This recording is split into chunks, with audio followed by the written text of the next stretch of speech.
before it's too late.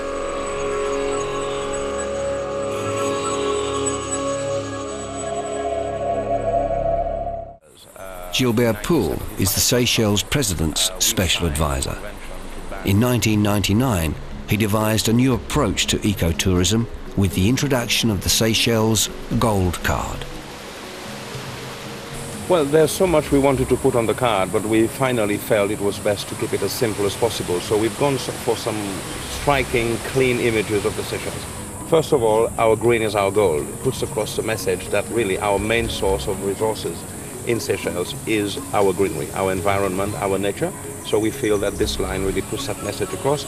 And then we find a clean, nice beach on one of the small islands with one of our rare shells, and of course a little logo that shows the sun bringing out the life in our green nature.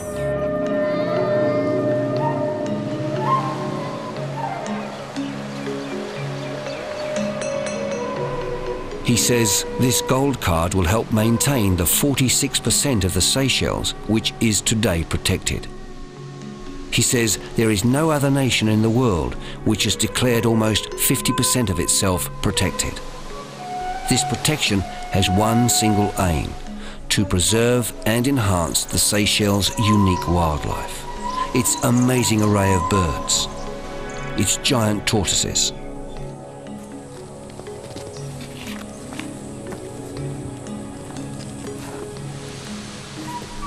its primeval Valley de Mai.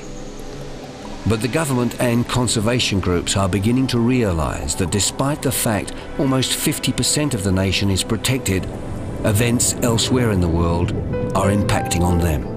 For example, they have noticed a marked reduction in the number of whale sharks in their waters. They too believe that this amazing creature is a citizen of the world, a true gypsy of the deep, and is in fact a classic example of the web of life, an example of what happens to whale sharks 15,000 miles away impacts on marine life in their backyard, that the hunting of whale sharks by Taiwanese fishermen is having a detrimental effect on their whale shark numbers. Over the last 5 years, the whale shark fishing industry has really taken off, especially in the Far East. And with a shark that grows so slowly and matures so late, even the numbers that they're taking now are not sustainable. At least that's what we believe, which is why we're doing the work. In the Seychelles, the conservationists have begun tagging whale sharks to see where they go. But that question is becoming academic, as declining numbers means fewer sightings and fewer sharks to tag.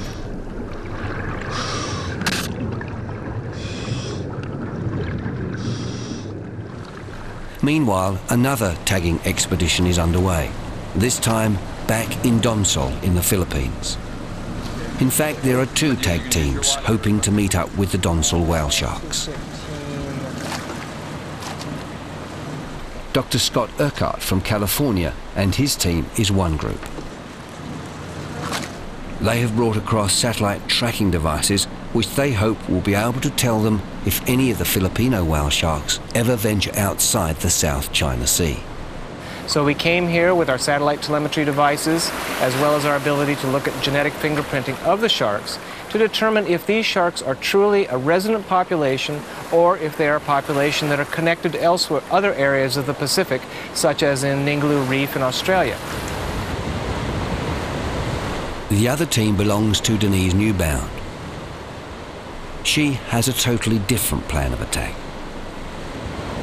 As a biologist, I look at the whale shark as a fish. It's a shark and it functions as a shark. It swims through the ocean and it's looking for food.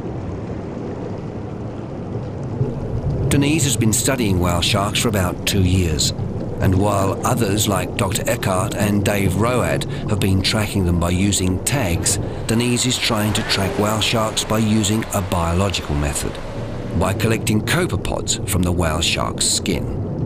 Copepod is a type of crustacean, and the big broad group of crustaceans includes all your lobsters, your crayfishes, your crabs, that kind of stuff.